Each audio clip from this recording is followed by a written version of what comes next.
Pode Peraí, começar? deixa ele fazer o barulhinho Deixa primeiro. eu fazer o barulho chato primeiro aqui.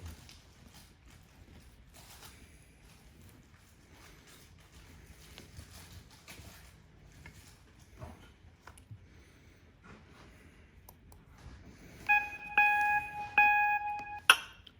Alô, pessoal. Na última aula eu expliquei alguma coisinha sobre a teoria do signo, mas eu acho que eu fui muito breve e hoje eu gostaria de detalhar alguns aspectos que eu ali só toquei superficialmente. O primeiro é o seguinte: na teoria do signo nós sabemos que existe a distinção entre o signo, o significado e o referente. O signo é evidentemente um elemento visual ou acústico, né, que serve para substituir no seu pensamento, substituir e indicar algum significado. O significado é um conjunto de outros signos, em geral palavras, que explicam a intenção com que o signo foi usado, né? O significado que o falante está atribuindo ao signo. E por fim existe o referente, que é a coisa, o fato ou situação do mundo real a qual aquilo se refere. Então, por exemplo, se você pega a palavra vaca, é um signo. Você pega a definição de vaca, que você encontra no dicionário, é o significado. E o referente é uma vaca real que você vê no pasto. Ora, essa vaca real não é uma palavra, ela mesma não é um signo e nem um significado, ela é uma terceira coisa. É um elemento extraverbal. Não é isso? Esse elemento extraverbal, como qualquer outro, ele não vem com a sua expressão verbal pronta. Existe sempre uma transmutação que nós temos que operar do dado dos sentidos para o mundo verbal. Esses dois mundos, eles são de natureza diferente. Quer dizer, o mundo que você vê, o mundo no qual nós vivemos é uma coisa, e o mundo do discurso é outra. O mundo do discurso é uma parte do mundo real, mas uma parte ínfima. Não é isso? Então, é evidente que sempre existe, na transmutação das experiências em palavras, em discurso, existe sempre alguma dificuldade, a possibilidade de erro é monstruosa. Isto significa o seguinte: quando você pega um discurso no qual você só conhece os signos e os significados, essas palavras evocam para você alguma reação emocional, sentimental que você tem, independentemente do referente. Quer dizer, as próprias palavras têm um peso emocional. Então, elas por si bastam para despertar em você uma reação, independentemente do conhecimento do referente. E isso significa, tragicamente, que em qualquer situação a mentira é mais persuasiva do que a realidade. Porque o discurso da realidade depende do referente. E se você não tiver o referente, então você vai seguir um discurso só de signo e significado. Se você pegar, praticamente, eu tenho ouvido muito discurso de deputados, senadores, né, petistas, psolistas, etc, etc. Aquilo é tudo totalmente desprovido de referente, aquilo não se refere a nada. São apenas palavras que provocam reações, palavras que despertam sentimentos. Não precisa buscar o referente e transmutá-lo em discurso. É muito menos trabalhoso. Se você está falando uma mentira e o cara está falando, se você está falando a verdade e o cara está falando a mentira, então é o seguinte: tão logo ele produziu a expressão verbal, o serviço dele está terminado. O seu não está, porque você vai precisar buscar o referente e mostrá-lo de alguma maneira. De alguma maneira que em si mesma não é verbal, embora possa ter uma expressão verbal. Mas, por exemplo, uma sequência de acontecimentos. Você pega o depoimento desse menino do Hans River, né? Então, o que ele estava dizendo foi, ele fez uma descrição do trabalho que ele realizou naquela firma. Ora, esse trabalho em si não é uma coisa verbal apenas, é uma série de gestos físicos que ele estava lá fazendo com as maquininhas. Então, isso não se transmuta em verbo automaticamente. Então, você precisa complementar o discurso dele com a exposição dos fatos e atos reais. E isso é sempre um problema. Por quê? Porque a transposição dos fatos e coisas para o mundo verbal nunca é perfeita. Agora, a expressão verbal, ela se fecha em si mesma, ela é perfeita. Falou, acabou de falar, está falado. Por exemplo, se você usar, o governo Bolsonaro pagou milícias. A palavra milícia, você sabe que é uma coisa feia. né? Só que aqui, fato real, isso corresponde. Não precisa corresponder. A palavra milícia já diz tudo. Está entendendo? Então, a mentira tem esse privilégio. Por isso é que é mais fácil você mentir do que você desmentir a mentira. É sempre mais fácil. Não é isso? Então, a mentira, evidentemente, ela, num primeiro instante, ela leva uma tremenda vantagem. Ela não precisa do referente. O efeito verbal, por si, produz o resultado desejado. Né? Outro dia eu vi um post de uma dessas deputadinhas xingando o governo do Bolsonaro de 1000 coisas. Se você perguntar para ela, me dê um exemplo concreto de cada uma dessas coisas que você disse, ela não pode, ela não tem, mas também não precisa, porque o efeito já está desencadeado. Aquelas palavras por si já funcionam. Leiam o meu artigo, a palavra gatilho, vocês vão ver como é que isso funciona. Não é isso? Então, também acontece o seguinte, que graças a isto, existe no mundo da discussão intelectual um problema gravíssimo. Há pessoas que leem, estudam e tudo que elas fazem é comparar textos com textos. Elas não vão para o referente. Um exemplo é o seu Carlos Nogueira. Tudo que ele faz é comparar o texto que ele está lendo com aquilo que ele leu em Santo Tomás de Aquino ou na doutrina da igreja. Ele compara texto com texto. E daí conclui, isso aqui é ortodoxo ou é heterodoxo. Mas acontece o seguinte, uma coisa é ortodoxa ou heterodoxa, ela é correta ou ela é herética, não pela sua fórmula verbal, mas pela referência a algo do mundo externo. Mas acontece que na cabeça de um sujeito como Nogueira, que é puramente verbal, não há essa referência. Ele não é capaz de descrever um único fato do mundo real. Ele só se move no mundo dos textos, só se move no mundo do discurso. E é evidente que, para ele mesmo, isso é enormemente persuasivo. Né? Então, por exemplo, um dia eu usei a expressão odeio religião.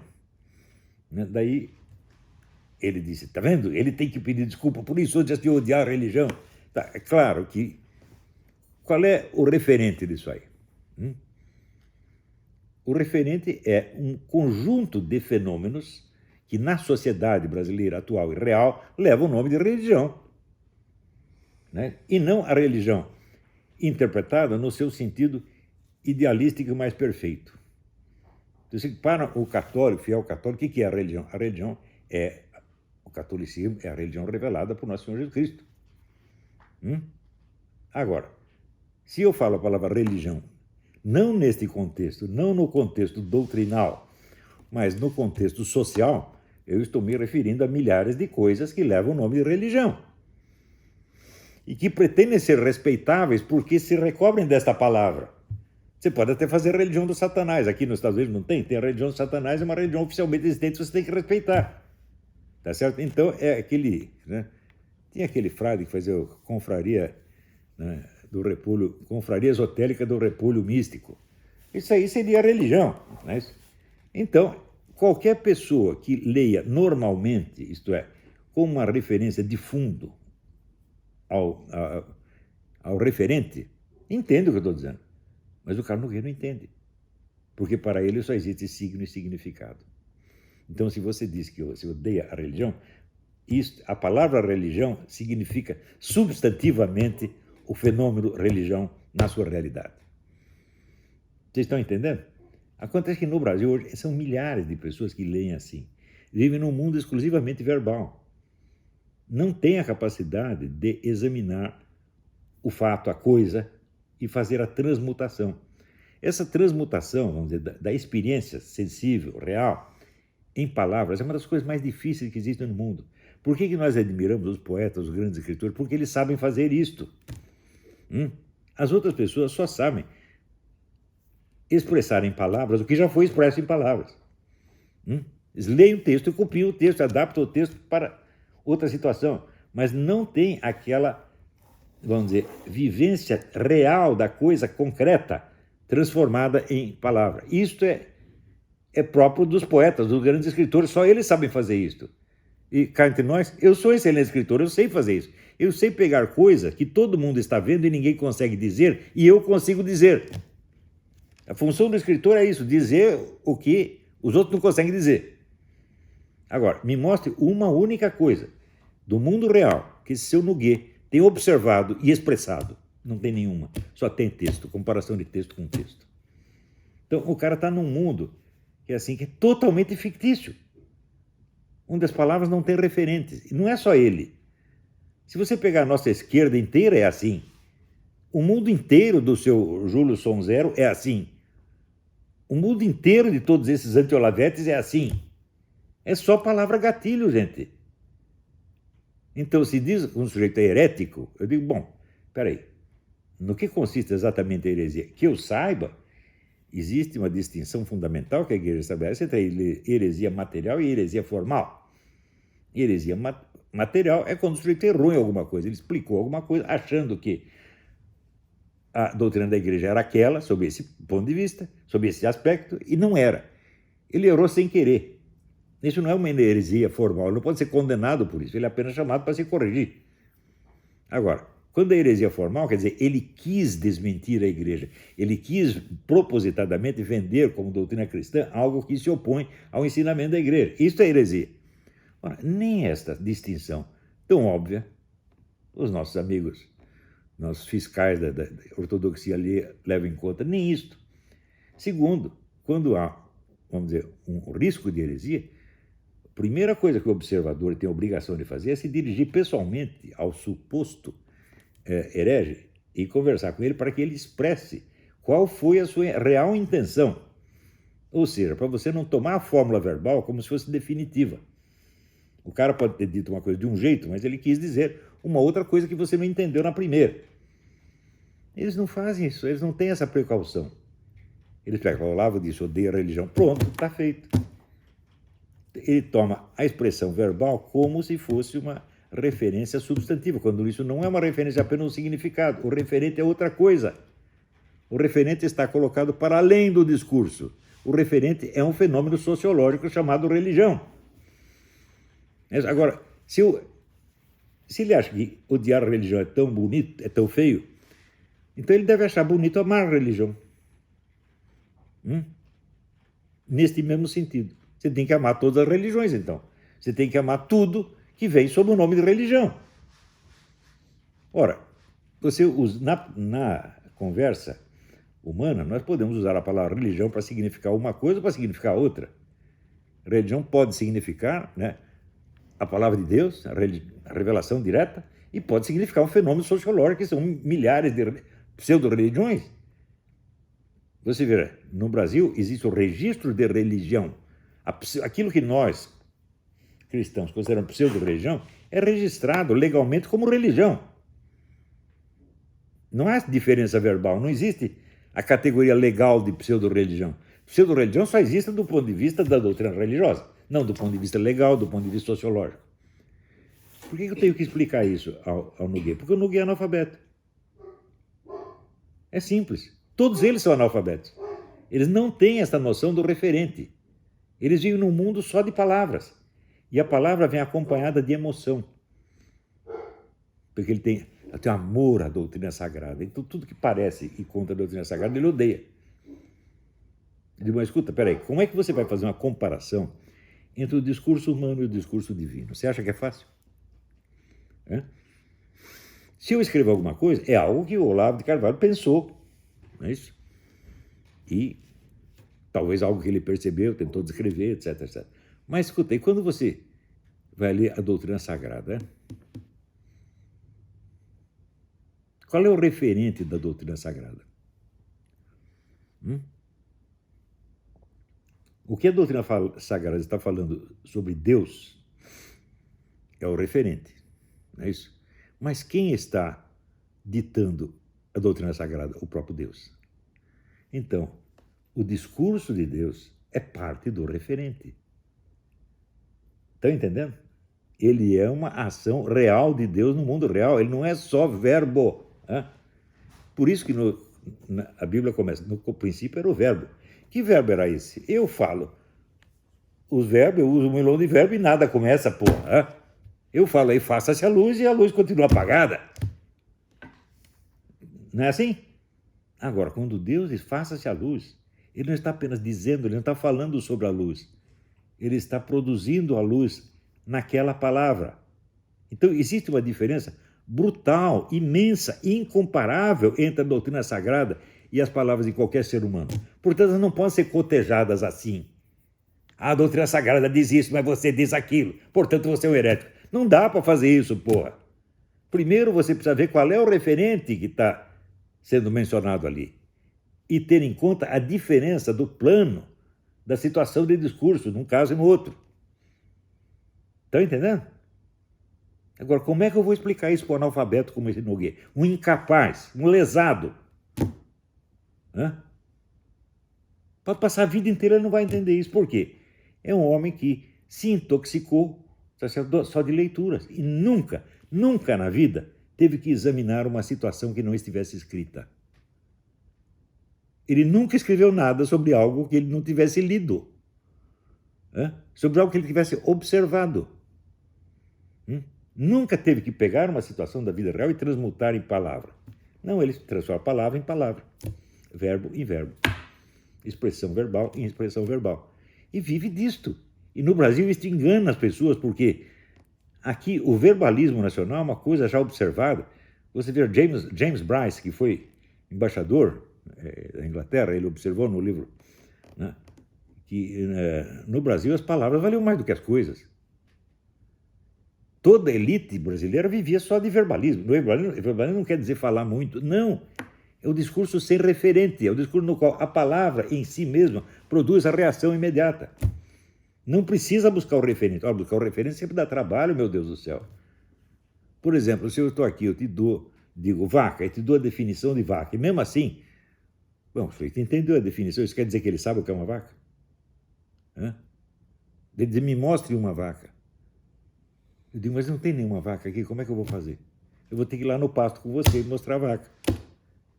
Quer dizer, é um trabalho que vai além do verbo, além da palavra. E tudo no mundo dos estudos é assim. Tudo tem referente que tem que ser conhecido por meios que às vezes são não verbais. Na maior parte dos casos são não verbais. A experiência real, por exemplo, né, a expressão com que você vê uma coisa. Eu ouço, por exemplo, o Nogueira falando, eu sei que ele é um entojado, que ele é totalmente falso, que tudo aquilo é fictício. Mas como é que eu fiz isso? Só pela palavra dele ou porque eu vi a expressão dele? Porque eu ouvi a voz dele. E sei que a voz dele é imensamente diferente da minha. Porque eu falo com vocês do mesmo jeito que eu falo na minha casa, com a minha família, com os meus netinhos. E ele não. Ele assume que é uma pose e tem uma voz impostada, especial, para mostrar que ele é a palavra de Deus falando, ele é a autoridade da igreja. Então, eu vejo isso, eu percebo que é uma palhaçada. E percebo que o cara faz isso porque ele é um fracassado na vida, que no fim da vida decidiu buscar alguma compensação, fingindo para um grupo de moleques ignorantes que ele é um filósofo de importância universal, e tem idiota que acredita. E o que ele faz? Ele pega o texto da doutrina sagrada e compara com o texto do Olavo de Carvalho. E tira lá a conclusão que ele quer. Não precisa passar pelo referente, ele não precisa saber do que eu estou falando. Ele só se interessa pelo o que. Porque isso é todo o universo dele. Não é à toa que esse cara começou a vida escrevendo um livro de gramática. Este é o mundo dele. A linguagem, a gramática é só isso. Não vai passar disso jamais. Estão entendendo? Agora, o problema não é o Nogueira. O problema é que o nosso congresso inteiro é feito de gente assim. Não é isso? Eu posso dar, até numa das aulas, eu posso dar alguns exemplos para vocês, né, de discursos que inteirinho, totalmente desprovido de referente, não se refere a nada. Sim, tem signo e significado, e tem, portanto, o significado é uma intenção, a intenção do falante. A intenção bate no peito do ouvinte e já mexe com a emoção dele imediatamente, provoca uma reação. Isto é o reino da mentira. O reino da mentira é o significado sem referente. São coisas que não podem ser verificadas, porque o mundo da palavra, o mundo verbal, esgota a função dela. Eu ainda vou fazer mais análise de gente assim, vocês vão ver. Isto é a base da vigarice. Isso é o fundamento de praticamente toda a vigarice. Por exemplo, esse negócio esse oficial da PM que foi morto lá na Bahia. Ah, tá aqui, o Bolsonaro está envolvido. Qual é a prova? A prova é que o Bolsonaro condecorou o cara em 2005. Eu digo, qual é o referente? Qual é a ligação efetiva do Bolsonaro com a morte do cara? Não tem, não precisa. Porque você falou isso, a suspeita está lançada no ar. E daí vigora aquela máxima do Talleyrand. Calunia, calunia, alguma coisa sempre vai acabar grudando. Alguma coisa. Qual coisa? Qual coisa? Não interessa. Qualquer uma. Quer dizer, de 1 milhão de acusações que faz, 2 ou 3 vão pegar. E as outras? As outras passaram, o pessoal já esqueceu. Então é assim.